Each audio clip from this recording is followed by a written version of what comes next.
Hi friends, good morning. இன்றைக்கி சிம்பிளாக எளிமையாக 21ஆவது நாள். நேற்று சண்டே நான் வீடியோ எதுவும் போடலை. என்னுடைய கண்டினியூவாக இன்றைக்கி வீடியோ பார்த்துக்கலாம். 21ஆவது நாள் ரொம்ப சிம்பிளாக நம்ம பேசிக்கிட்டே ரெடி பண்ணிடலாம். ஒரு ப்ளைனாக ஒரு குஸ்கா மாதிரி டக்கா பக்கான்னு ஆயிரும். குக்கரை வச்சுக்கலாம். குக்கர் சூடு ஏறட்டும். அதுக்குள்ளே நான் வெங்காயம் எல்லாம் கட் பண்ணிக்கிறேன்.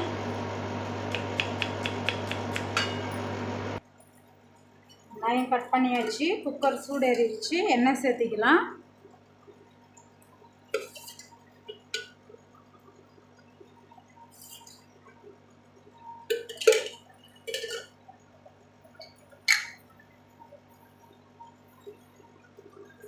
கடுகு,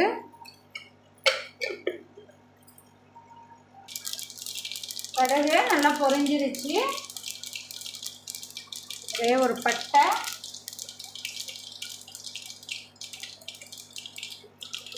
4 கிராம்பு,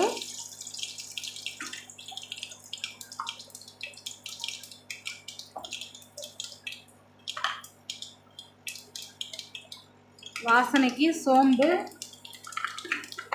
ரொம்ப சிம்பிளாக இருக்கும், ஆனால் டேஸ்ட்டு நல்லாயிருக்கும் ஃப்ரெண்ட்ஸ்.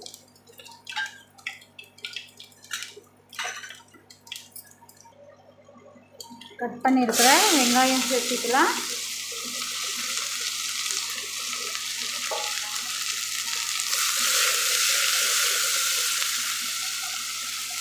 வெங்காயம் நல்லா வணங்கட்டும்.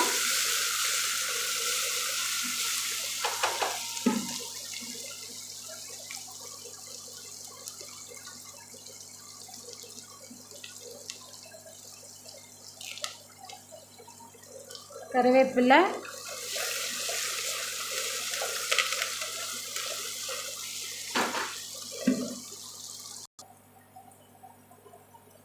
வெங்காயம் வணங்கும் போதே மிளகாய் 4 பொலந்து போட்டுக்கலாம்.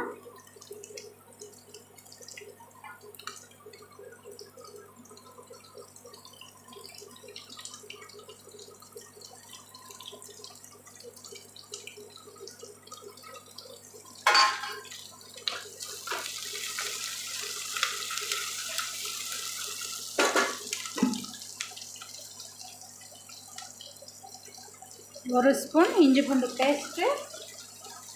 இது வணங்கிறதுக்குள்ளே நம்ம எடுத்து வச்சுருக்கிற 3 தக்காளி அதிகமாகவும் சேர்த்துறதில்ல, லைட்டாக தக்காளி சேர்த்துக்கிறோம். டேஸ்ட்டு சூப்பராக இருக்கும். 3 தக்காளியை நறுக்கிட்டு வந்துடுறேன். வெங்காயம் வணங்கிருச்சு. இஞ்சி பூண்டு பேஸ்ட்டும் நல்லா பச்சை வாசனை போயிடுச்சு. நறுக்கி வச்சுருக்கிற தக்காளியை சேர்த்துக்கலாம்.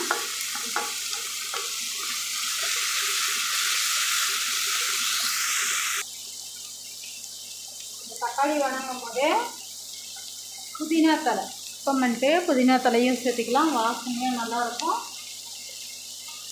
சாதத்துக்கு தேவையான அளவு கல்லுப்பு சேர்த்துக்கலாம்.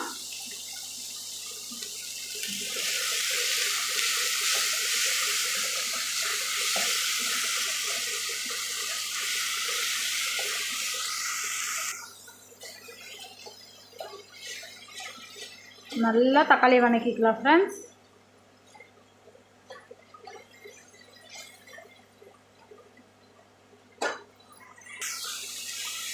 நம்ம உப்பு சேர்த்துனாங்கன்னா தக்காளி கொஞ்சம் நம்மளுக்கு சீக்கிரம் வணங்கிடும். தக்காளியை நல்லா வணக்கிக்கோங்க. அப்போ தான் குஸ்காவுக்கு டேஸ்ட் நல்லாயிருக்கும். ப்ளைன் குஸ்கா. இதில் நான் எந்த மசாலாவும் சேர்த்துறதில்ல. சிலருக்கு மசாலா அதிகமாக இருந்தால் கொஞ்சம் நெஞ்சு எரிச்சல், அலர்ஜி மாதிரி ஆகும். அந்த மாதிரி ஆளுங்களுக்கு கொஞ்சம் இந்த மாதிரி ப்ளைனாக சிம்பிளாக சமைச்சி கொடுத்தா விரும்பி வயிறு நிறைய சாப்பிடுவாங்க. தக்காளி நல்லா வணங்கிடுச்சு. நான் 1 டம்ளர் அரிசிக்கு 1.5 டம்ளர் தண்ணி அளவு சேர்த்திக்கிறேன்.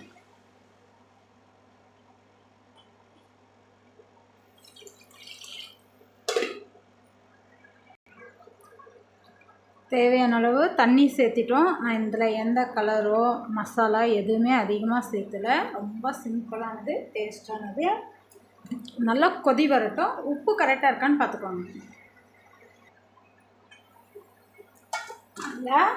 நல்லா கொதிக்குது. அரிசி சேர்த்துடலாம். நல்லா கழுவி ஒரு 10 நிமிஷம் போல் நல்லா ஊற வச்சுட்டு இருந்த அரிசியை, அந்த அரிசியை இப்போ இதில் சேர்த்துடலாம்.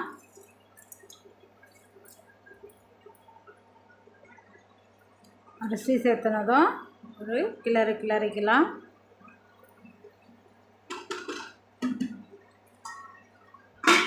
வேகட்டும். இடையில கிளறி விட்டுக்கலாம் ஃப்ரெண்ட்ஸ்.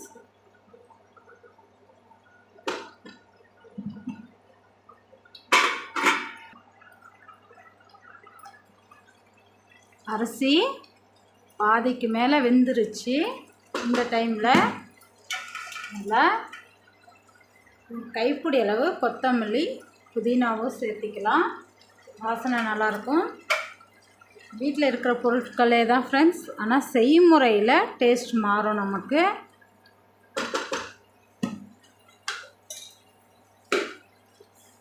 பாதி லெமன் புளிஞ்சு விட்டு ஸ்டவ் ஸ்லோ பண்ணிடுறேன். ஸ்லோ பண்ணிட்டு ஒரு கிளறிக்கலாம்.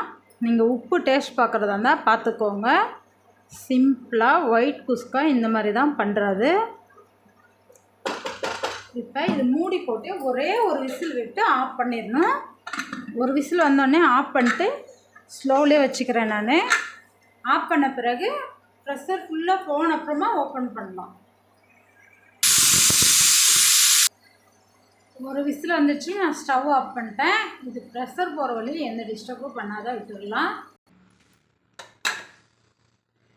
ப்ரெஷர் ஃபுல்லாக போயிடுச்சு, ஓப்பன் பண்ணிடலாம். ஒயிட் குஸ்கா என்னுடைய ஸ்டைலில் டேஸ்ட்டாக ரெடி ஆயிருச்சு.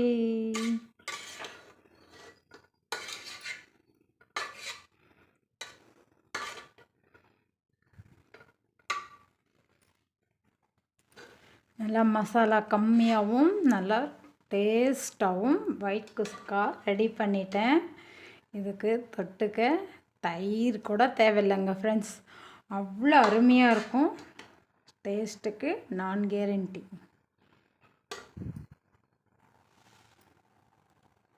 என்னுடைய ஸ்டைலில் இன்றைக்கி ஒயிட் குஸ்கா ரெடி பண்ணிட்டேன் ஃப்ரெண்ட்ஸ். இந்த டைம் இதே மாதிரி சமைச்சிட்டு டேஸ்ட் எப்படி இருக்குதுன்னு எனக்கு கமெண்ட்டில் தெரிவிங்க. தொட்டுக்கிறதுக்கு வெங்காயம்,